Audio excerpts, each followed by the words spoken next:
বিস্ফোরক বিধাননগর পৌর নিগমের ৫ নম্বর ওয়ার্ডের কাউন্সিলর নন্দিনী ব্যানার্জির স্বামী জ্যোতিপ্রিয় মল্লিকের সাথে নিজের স্ত্রীর ঘনিষ্ঠ সম্পর্কের দাবি তার। বিধাননগর পৌর নিগমের ৫ নম্বর ওয়ার্ডের কাউন্সিলর নন্দিনী ব্যানার্জির স্বামী জয়ব্রত ব্যানার্জি ভাইরাল ভিডিও প্রকাশে তার দাবি জ্যোতিপ্রিয় মল্লিকের সঙ্গে তার স্ত্রীর ঘনিষ্ঠ সম্পর্ক ছিল ২০১৭ সাল থেকে। এমনকি জ্যোতিপ্রিয় মল্লিকের সাথে তার স্ত্রী দার্জিলিং ঘুরতে গিয়েছিলেন বলেও দাবি করেছেন তিনি। তার দাবি, বিধাননগর পৌর নিগমের কাউন্সিলর ভোটের টিকিট পাওয়ার পর নন্দিনী ব্যানার্জি নিজের সাথে যোগাযোগ করতে তাকে বারণ করে দিয়েছিলেন। তার দাবি ২০২১-এর ভোটে জেতার পরে নন্দিনী ব্যানার্জির ফ্ল্যাট কিনে অন্যত্র চলে যায়। তবে সেই সময় তার ফ্ল্যাট কেনার মতো টাকা ছিল না বলেই আমি মনে করি।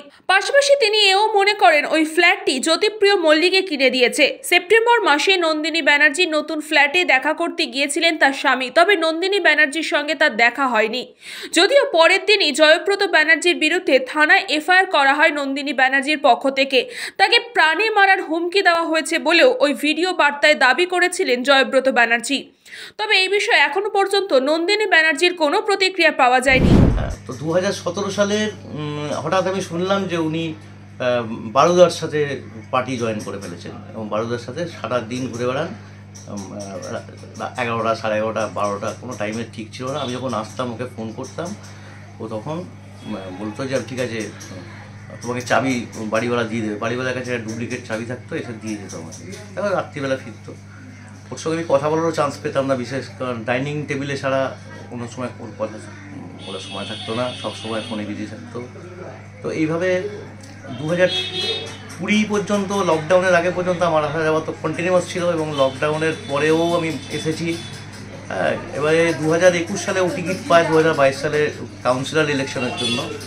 নন্দিনী ব্যানার্জি ৫ নম্বর ওয়ার্ডের বিধাননগর পৌর নিগমের ৫ নম্বর ওয়ার্ডের কাউন্সিলরের টিকিট পাওয়ার পর থেকে ওনার অ্যাটিটিউড চেঞ্জ হয়ে যায়। ও আমাকে ডাইরেক্ট বলে তুমি আর আসা যাওয়া করো না, আমি ভীষণ ব্যস্ত আছি, সামনের বছর ইলেকশন আছে ইত্যাদি। তো এর মধ্যে এরকমও হয়েছে যে ও দার্জিলিং গেছে এবং পরে জানতে পেরেছি বারুদার সঙ্গে দার্জিলিং গেছিলো। হ্যাঁ, বারুদার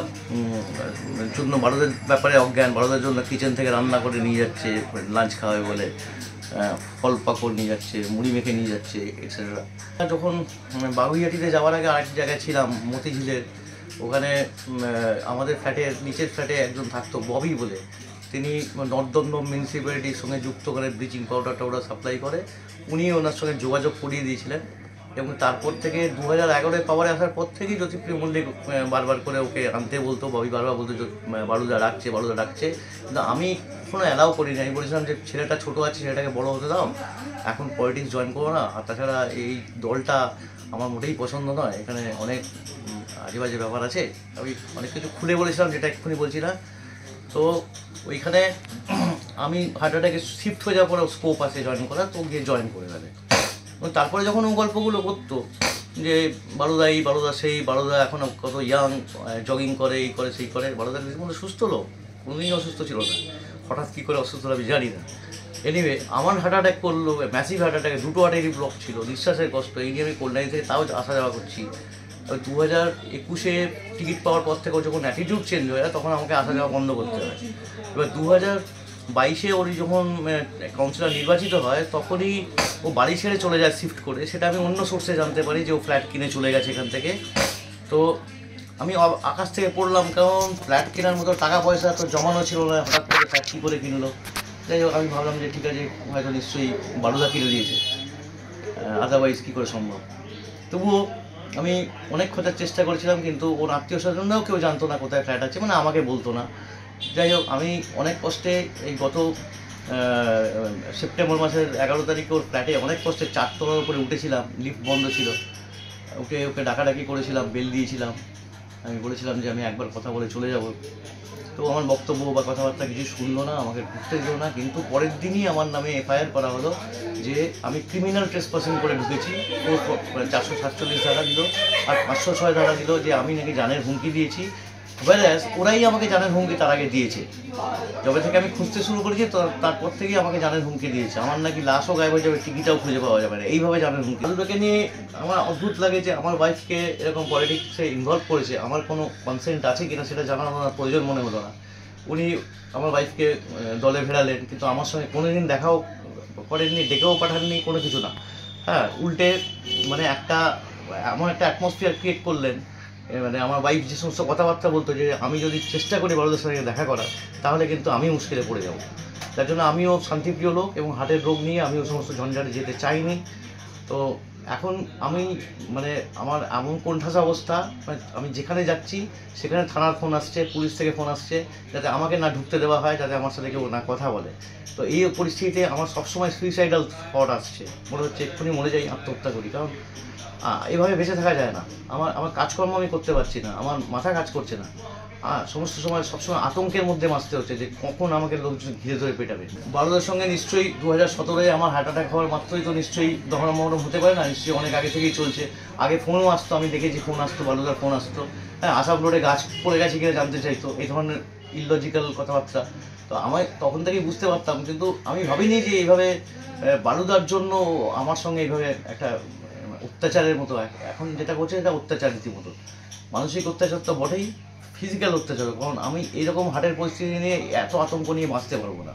তার থেকে আমি মমতা ব্যানার্জির কাছে আমি হাত জোর করে প্রার্থনা করছি যে আমাকে ইউথ্যাসানিয়া করে দেওয়া হোক, মানে একটা মৃত্যু মার্সি কিলিং করা হোক, যাতে আমি একজন মরে যেতে চাই। I don't want to live any more. এইভাবে বাঁচা যায় না। আমি দিদির কাছে প্রার্থনা করি যে আমিও তো রাজ্যের ভোটার, আমিও তো আপনাকে ভোট দিয়েছি, আমাকে প্লিজ ভালোই আমাকে ইঞ্জেকশন দিয়ে হোক বা মরফিন ইঞ্জেকশন দিয়ে হোক, যে কোনো আফিংয়ের কিছু খাইয়ে মেরে ফেলা হোক। I don't want to live any more. আমি আবেদন জানাচ্ছি, আর যদি সেটা না করেন তাহলে আমি যাতে সুস্থভাবে বাঁচতে পারি, থানার ফোন যেন আমার কাছে না আসে, যাতে বারবার করে আমি যেখানে যাব আমার সবার আত্মীয় স্বজন বন্ধু বান্ধব সবার কাছে যেন থানার ফোন না আসে, এটার ব্যবস্থা করুন। এভাবে বাঁচা যায় না। ব্যুরো রিপোর্ট, নিউজ বঙ্গ টাইম।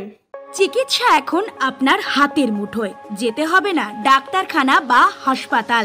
পথিকৃৎ মেডিহেলথ গ্রুপ নিয়ে এসেছে সাধ্যের মধ্যে বাড়িতে চিকিৎসা। বাড়িতে আইসিইউর জন্য যোগাযোগ করুন 8961799012। फास्ट मूविंग वर्ल्ड में वही आगे है जिसके पास है स्पीड, जैसे मेघबाला ब्रॉडबैंड। सही स्पीड सही पहचान। सो अगर कांस्टेंट फास्ट स्पीड चाहिए तो ले आइए मेघबाला ब्रॉडबैंड। নিউ সতর্কতা, one stop solution for your smart choice. এখানে সকল প্রকার ব্র্যান্ডেড কোম্পানির TV, fridge, mobile, computer, laptop, sound system এবং মোবাইল ও কম্পিউটার অ্যাক্সেসরিজ সঠিক মূল্যে বিক্রয় করা হয়। প্রতিটি কেনাকাটায় আকর্ষণীয় ছাড় এবং নিশ্চিত উপহার। ঠিকানা ইন্দ্রলোক, সোদপুর, কলকাতা 110 এবং Muragachha, Sodepur, Kolkata 111। Animesh Suzuki, BT road, Agarpara. Motorcycle মানে সুজুকি। মোটরসাইকেল সেল এবং সার্ভিস করানো হয় অত্যাধুনিক যন্ত্রের মাধ্যমে। এখানে অত্যাধুনিক মডেলের বিভিন্ন গাড়ি পাওয়া যায়। পাবেন Suzuki Hayabusa, Suzuki Gixxer, Suzuki Bergman, Suzuki access 125 এবং সাথে সার্ভিস সেন্টারের সমস্ত সুবিধা। আমাদের শাখা আগরপাড়া, ব্যারাকপুর ভিআইপিতে। সকলকে সাদর আমন্ত্রণ। ওম সাই ব্যাংকুয়েট অ্যান্ড গেস্ট হাউস। আপনার পরিবারের যে কোনো সামাজিক অনুষ্ঠানের জন্য আসুন ওম সাই ব্যাংকুয়েট অ্যান্ড গেস্ট হাউসে। এই অঞ্চলের সবচেয়ে বড় সেরা ব্যাংকুয়েট। সিজন টাইমের ভিড় এড়াতে এখনই বুকিং করুন। আমাদের ঠিকানা ডাক্তার গোপাল চ্যাটার্জি রোড, সোদপুর, গির্জা। আমাদের যোগাযোগ নম্বর 9051714263।